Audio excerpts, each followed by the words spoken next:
I want to talk with you about fires, forests, and where all the carbon is. And then I want to talk with you about how we can use existing technology to put carbon where it belongs. So why do I want to talk about fires? Well, in the last 20 years, fires have burned 3/4 of the Matau watershed that is my home. Lives and many homes have been lost, and over 200,000 acres of forest destroyed. If you look at the devastation in this photo and then multiply it by about 300, that would get you pretty close to 200,000 acres. This is not normal. These dry forests were historically maintained in good health by frequent low-intensity ground fires. Now, fires across the western US are increasing in size, intensity, and destructiveness.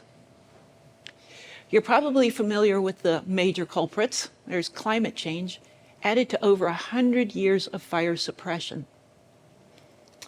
Where once there were 15 to, say, 40 or 50 large trees per acre in these dry forests, now fire suppression has allowed hundreds, even up to 1,000 small trees to grow in.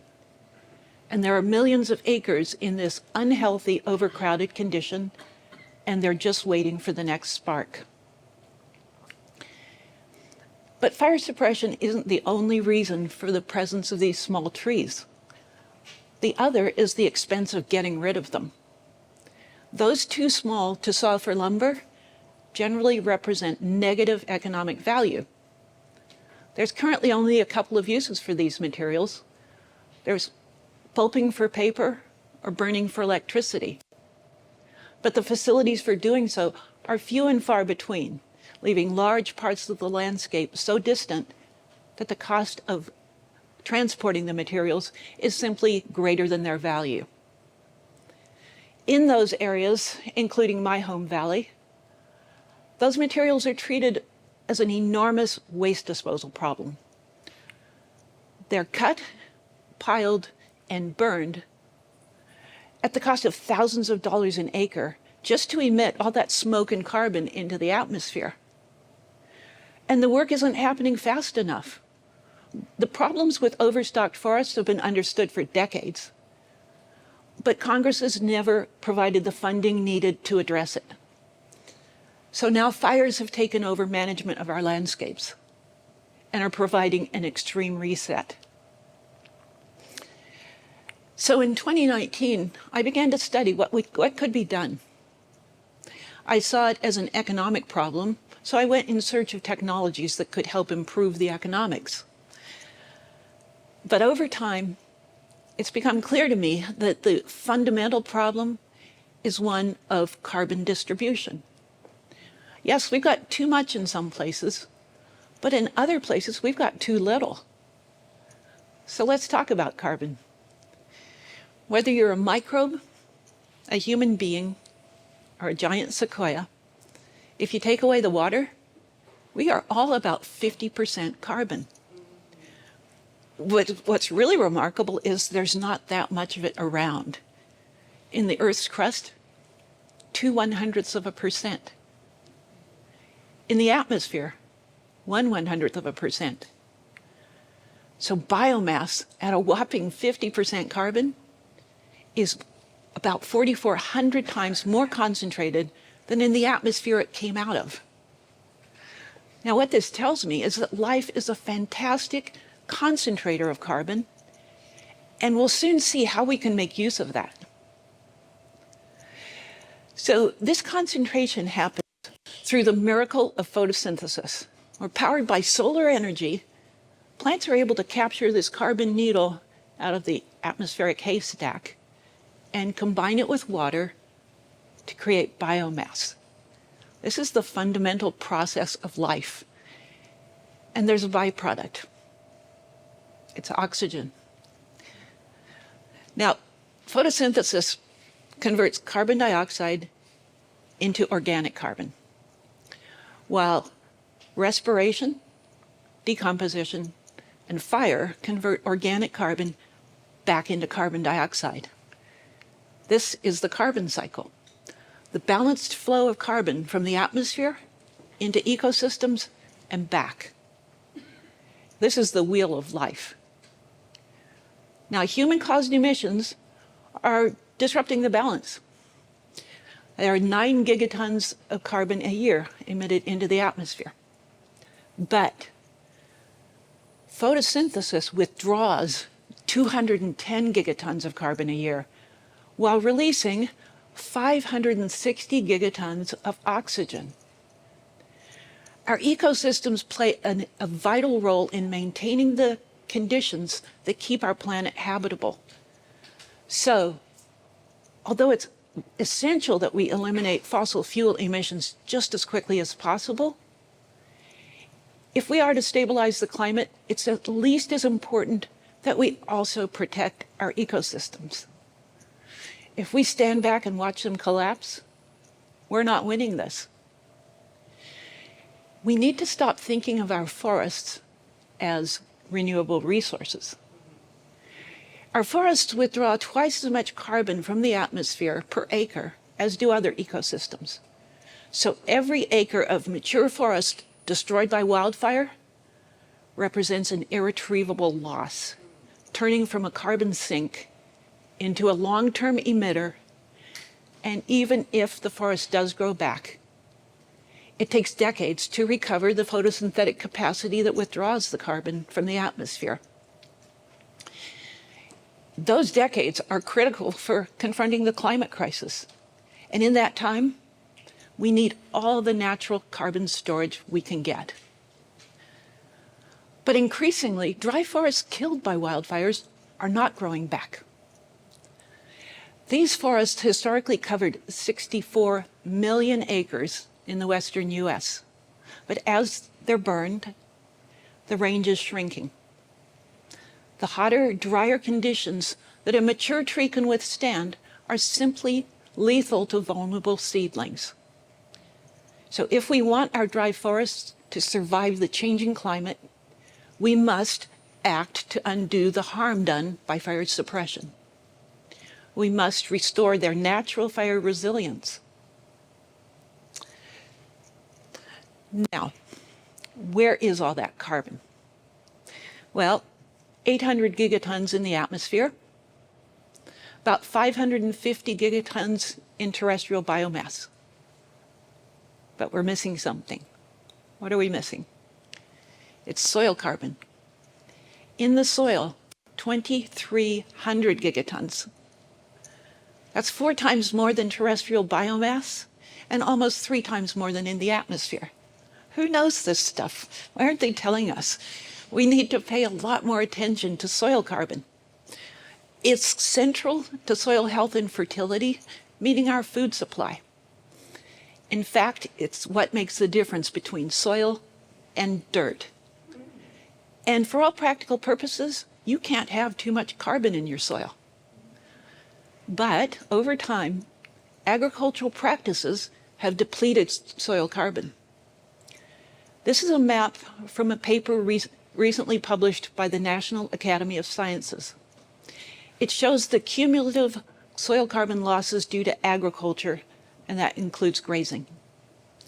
This is the soil carbon deficit, 133 gigatons, and the losses are accelerating. But that carbon isn't actually lost. We know where it went, right? Into the atmosphere. So, to summarize our problems with carbon distribution, we've got too much in the atmosphere, we've got too much in some forests, and we've got too little in our agricultural soils. Collectively, these imbalances are posing an enormous threat. But back to the quest to restore fire resilience to our dry forests. I was looking for a use for the excess biomass, something that would at least pay the cost of removal. Well, the lowest common denominator use for woody materials is some form of controlled combustion. And to limit the transportation costs, What we need is moderately scaled facilities located near the biomass concentrations.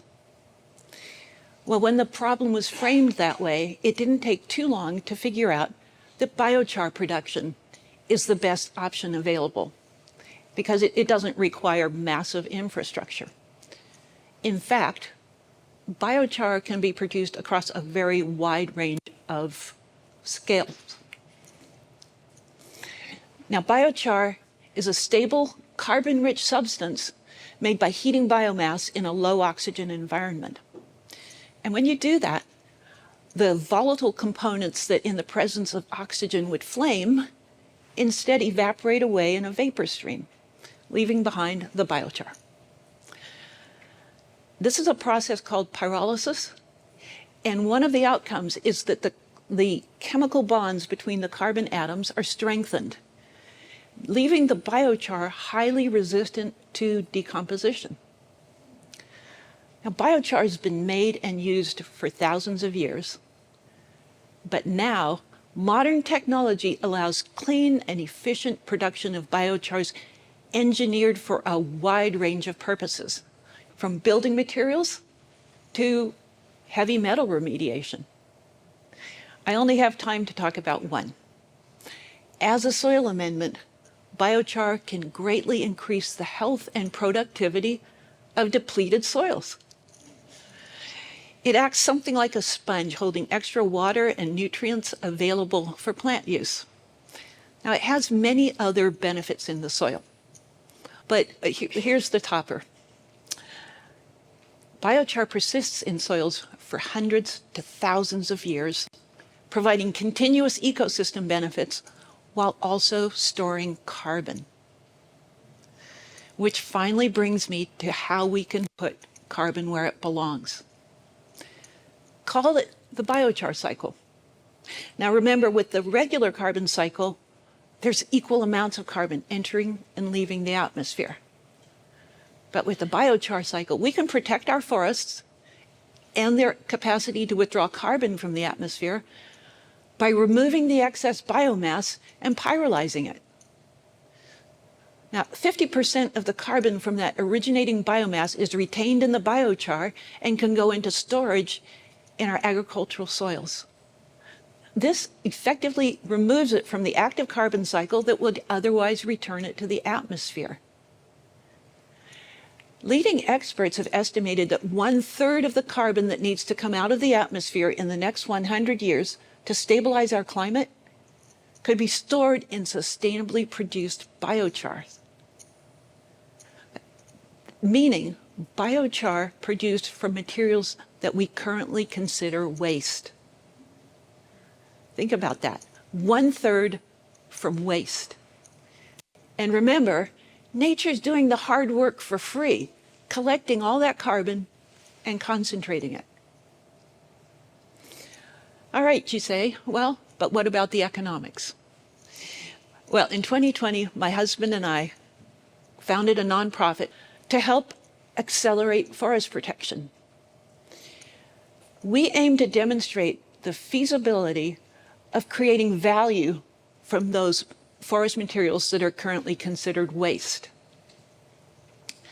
Our analysis is that currently biochar production that pays the cost of removing those excess forest fuels would be operationally self-sufficient.